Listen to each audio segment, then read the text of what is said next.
یاد رکھنا یہ جال حق و زحق الباطل، یہ آواز صرف وہی سن پائے گا کہ جو کم از کم اپنا آپ سب کچھ امام پہ قربان کر بیٹھا ہوگا، ورنہ کوئی نہیں سن سکتا یہ صدا، یہ ندا، ذہن میں رکھنا، پھر کوئی سن پائے گا۔ یہ عام آواز تھوڑی ہے، عام ندا تھوڑی ہے۔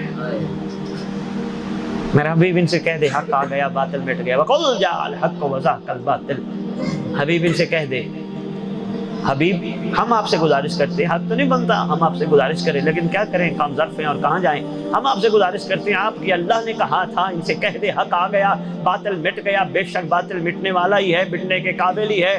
تو اے حبیب ذرا اپنے اللہ سے یہ تو پوچھ کے بتائیے، احسان فرمائیے ہم تنگ نظروں کو، تنگ ذہنوں کو، وہ کون سا حق ہے جو آیا اور جس کے آنے سے باطل مٹ گیا؟ ان سے کہہ دے حق آ گیا باطل مٹ گیا، وہ کون سا حق ہے جو آ گیا؟ کالی حق ہے۔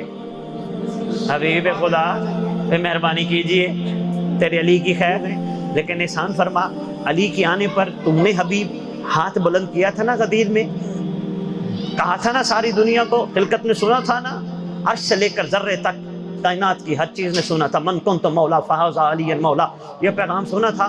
اگر حق آ گیا، اگر علی آ گیا، پھر باطل کیوں رہ گئے؟ حق آنے کی دلیل ہی یہی ہے کہ باطل مٹ جائے۔